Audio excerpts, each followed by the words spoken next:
This is the 8-9 Combo Podcast with Brett McKay and Harry Jones. This is Games of the Week. Hello, mate. How you doing? How's it, brother? I heard you were fogged in somewhere in the airport, so I'm going to try to lace all my comments today with some kind of weather theme, if I can do it. I might get tired, though. I have spent the last 2 days in Melbourne, but yes, got fogged in Canberra the other morning, which was interesting. Anyway, go on then. Yeah, no, I'm just going to try and do that. So, like, if you ask me about South Africa, it's going to be partly mad with a chance of glory. I don't know, something like that. You're going to get all meteorological on me, are you? Yeah, try. This should be good fun. Absolutely go and check out episode 24 of the 8-9 Combo Rugby Podcast with Chasing the Sun director Gareth Whitaker. A thoroughly fascinating look into the making of one of the great sports documentary series, the twin wins of the Springboks, the 2019 and 2023 Rugby World Cups. And it's a fantastic series, but the conversation that went into it to find out what went into it was just so good. And I've been off the socials and everything for 2 days or so, mate, but the reaction to it has been quite extraordinary, hasn't it?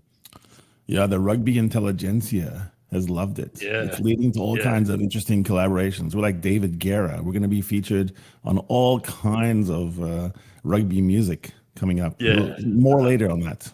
Oh, good. Fantastic. It is the international edition of our end of week show once again. But this week, well, there aren't too many games of the week. So we'll get to the Major League Rugby conference finals shortly. But what we wanted to do was sort of take one last look back at the July test with an eye ahead to the Rugby Championship in a special segment that we've called What Have We Learned? So, mate, let's go through them in game order. What have we learned about Australia?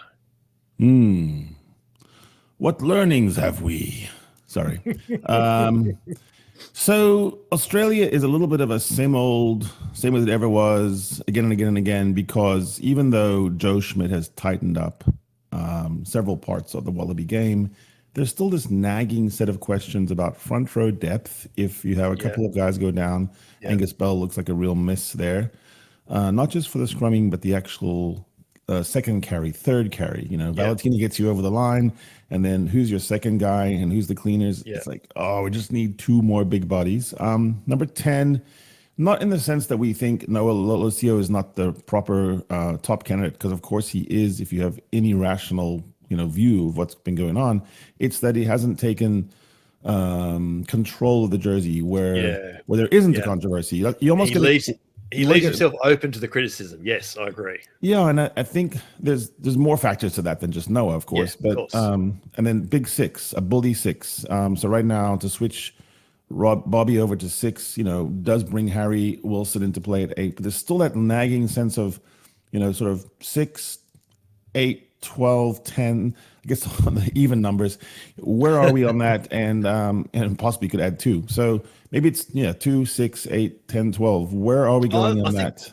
I think 2's all right, Matt. I think Matt Fessler was perfectly fine. I think it looks okay until the Rugby Championship. I think there's going to be a couple of things that the Wallabies have a rude awakening on, and I'm sure Joe's not going to be surprised, but he knows this already. There's just a couple of those. And I think it happens on the reload carries and it crops up on defense because for all the bright signs on the attack, I felt like the defense of the Wallabies was lacking. If you give up 21 points to sides like Georgia or Wales, no disrespect, you just imagine what the All Blacks would do with that. Yeah, that's fair. I think what we've learned is that back row stocks remain good.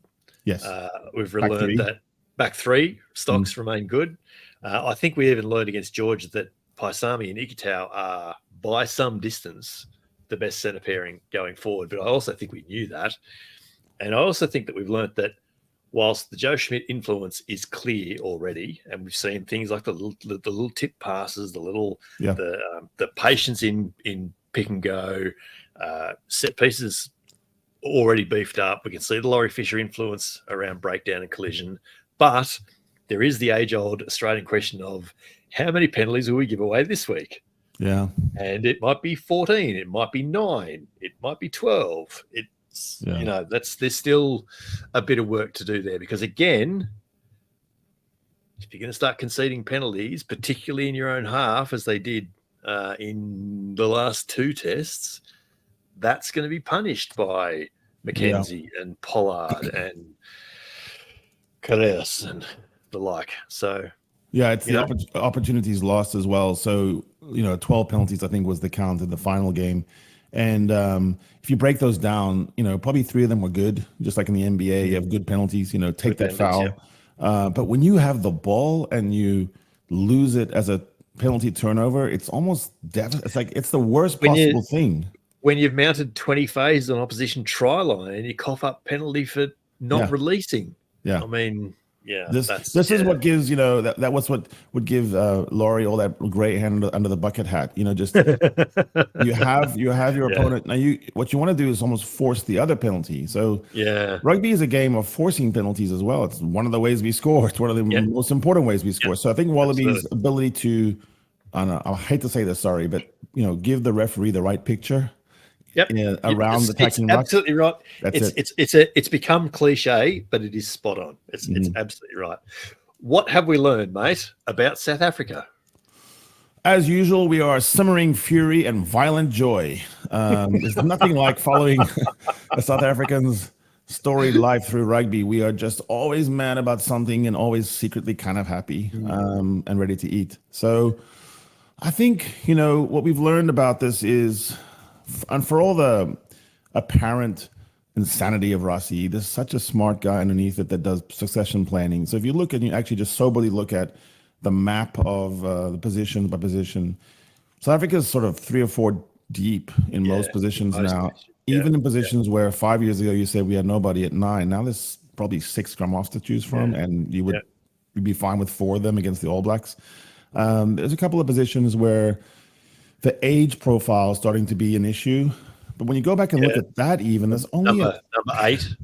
There's only maybe fullback as well. Not really, because I think the incumbent fullback now is Willemse. Willie is just filling in. It's like Williamse, but there's not that many that are over 33. Let's put it that way. We take 33 and over, which would put them at 37 in Australia and 27. That's a question mark. But a lot of the guys you think are old are 30, 31. And the midfield combination, of like Creel and Arm are both 30 years old. They've been around forever, but they haven't. So I think Rossi we learned that some of the players we thought would come through, like Ruiz, didn't. So Alec Lowe is the beneficiary of that. Another one that you haven't heard that much about probably is Ben Jason Dixon. I don't know a lot about him. He's a proverbial player that, at provincial level, at club level, was pretty good. At the Stormers, is pretty good. He's a rangy guy. He's shaped a bit like the young Pieter-Steph du Toit, about 5 kilograms lighter than Pieter-Steph right now. But the same, wingspan, broad shoulders, and plays like an animal and has absolutely engine. So I think Ben Jason Dixon is probably the find. Sasha's not really a find, Ngomazulu, because Sasha was known. Like, you just look at him for about 5 minutes, and you go, "Wow, that guy." The hype around him now, and again, I haven't seen a lot of him apart from these couple of tests. The hype around him now reminds me of the hype around Andre Pollard when he started at 20s.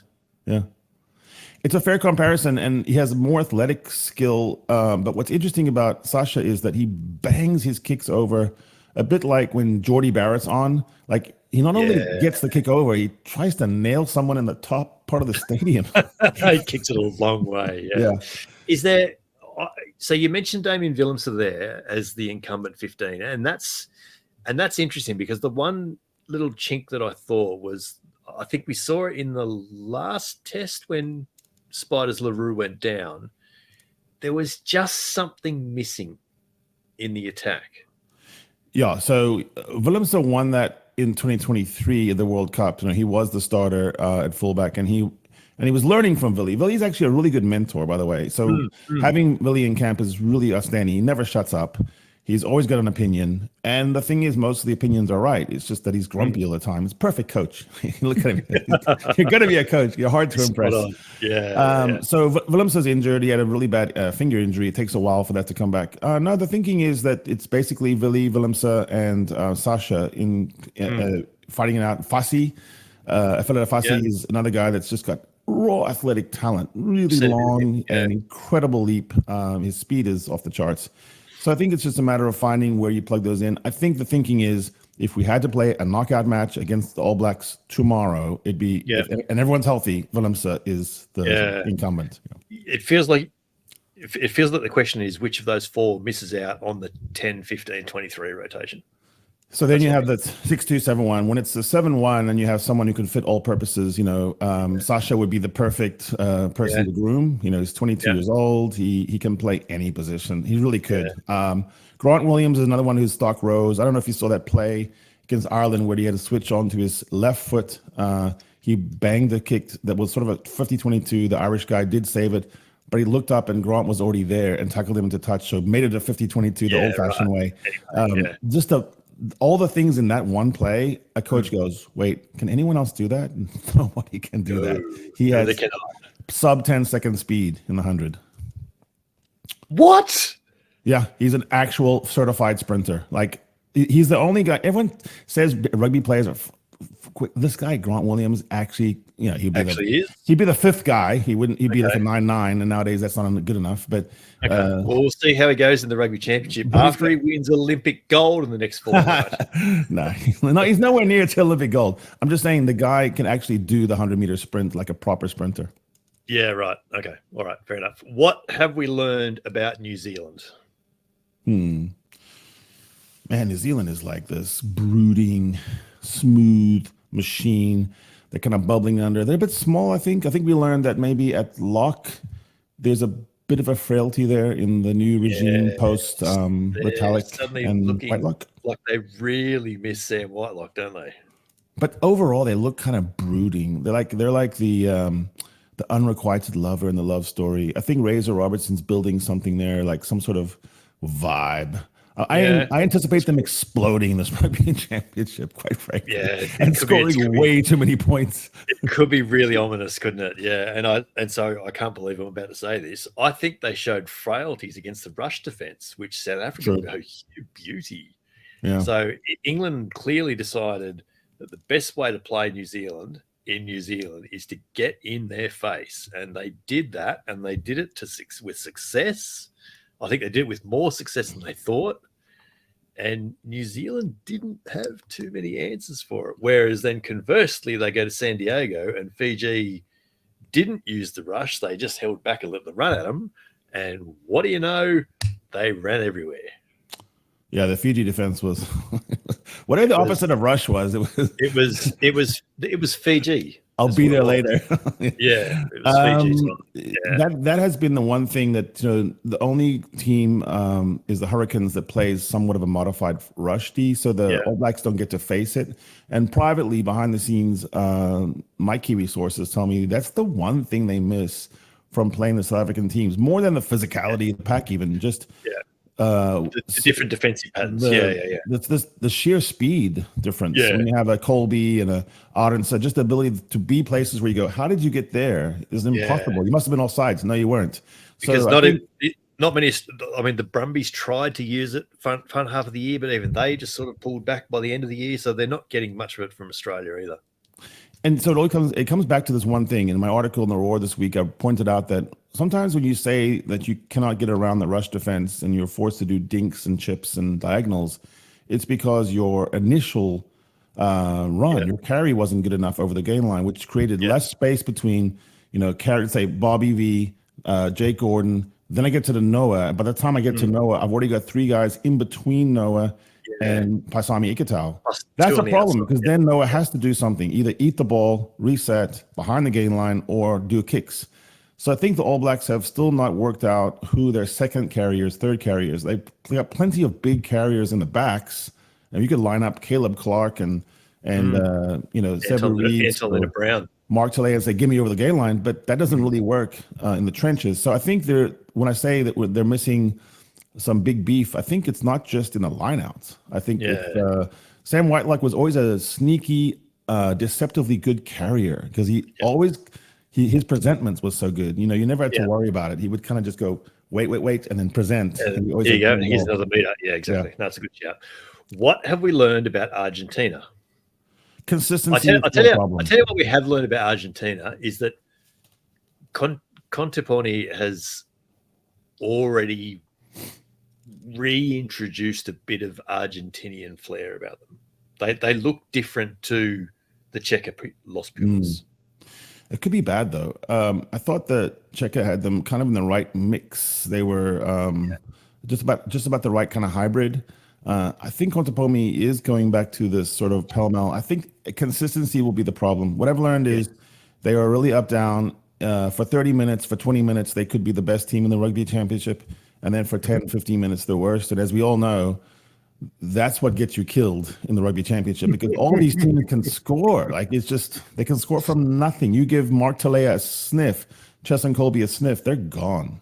Yeah, no, it's a fair point. It's a fair point. Look, I thought they played the second test against France. They were superb.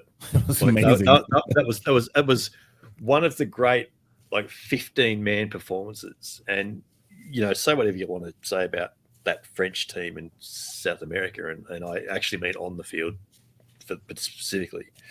But I don't know, they just, that second test performance.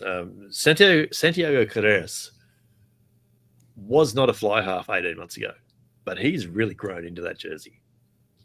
Yeah, so I get these guys that go to the Premiership and they play. A lot of times they get more opportunity because of the length of the season to explore and change positions and do kind of things like that. So I think actually Argentina, all their players now pretty much play in England and France, I think. Yeah. And so they're coming back with that sort of amassed knowledge. I guess Contepomi just has to figure out a way to mesh it all together, because he's the only coach working with a purely overseas crowd, whereas everyone else has a little bit of a more domestic pace. Yeah. No, it's fair. Look, back Kremer and Matera are enormous as always in their back row. They're always going to be. Montoya is the glue up the front. Maybe a good team. They are a good team. I shouldn't say they're going to be. They are a good team. So they'll be fine. The big question is Argentina, who's better, Argentina or Australia? And I think I know Joe Schmidt enough to know. It comes down to where it's going to be played.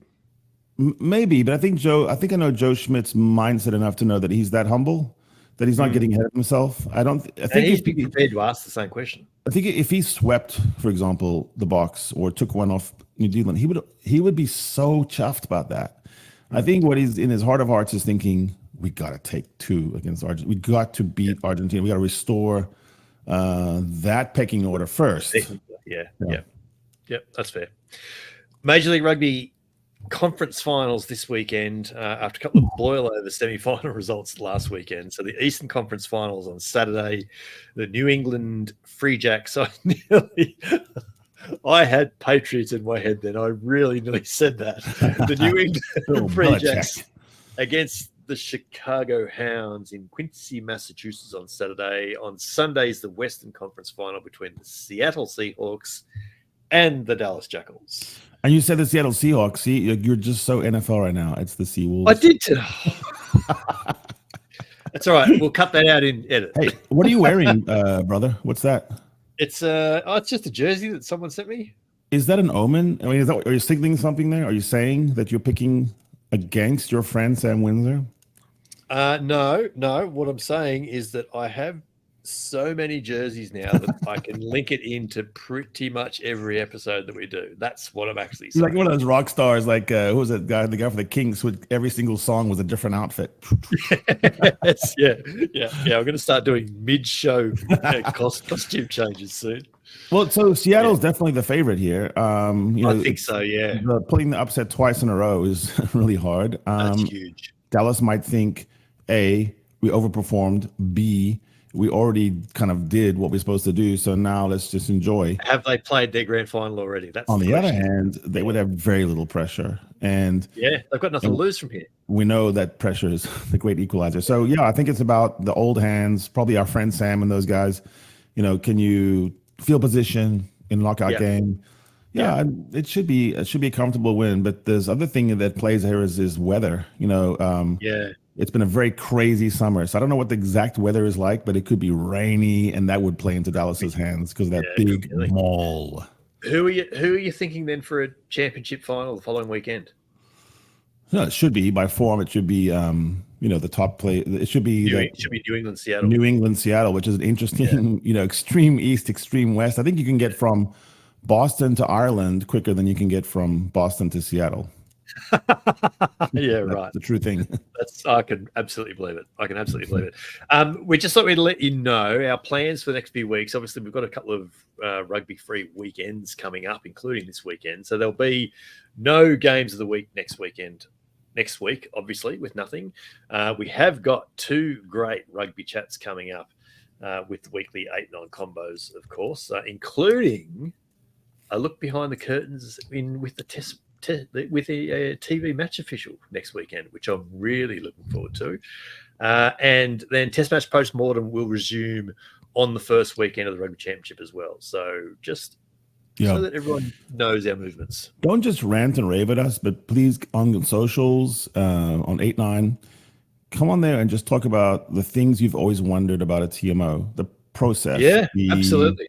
How you do it, okay, if you want to rant a little bit, fine. But most importantly, give us some really good substantive topics. Where anything you want to know about the TMO process. Channel that for the TMO and say, hey, TMO, a lot of people out there really wonder when you pick to intervene, what is your internal criteria? Like that kind of question. Yeah, absolutely. Because there's a fair chance that the questions you want to know are the questions that we want to know as well. So, we'd love to hear from you at 8-9 combo on all the socials. And then there it is, full time then on a special What Have We Learned edition of Games of the Week. And with that, our service to Test match rugby is done for another week, mate. I'm glad that we're such sacrificial and selfless servants of the game. Yes, we are. We do what we can.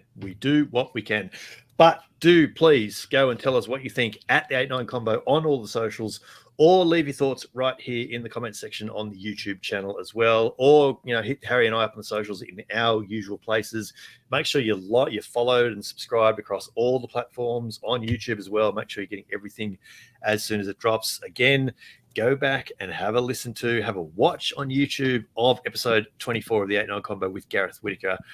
It really, really is a fantastic rugby chat. And it's a fantastic storytelling chat as well. So even if you don't like rugby, if you don't like rugby and you're listening to us, sorry. What's wrong with you? Yeah. But if you're intrigued to know about how that sort of stuff is made, go and have a listen to that chat, because it's really, really worthwhile. But this is Games of the Week from the 8-9 combo, the short side set piece combination you didn't realize you needed, coming from the podcast double act you already had. I'm Brett McKay. He's Harry Jones. And we'll be back in your ears with Australian TMO Brett Cronin next week. Come play with us. Yeah. This is the 8-9 Combo Podcast with Brett McKay and Harry Jones.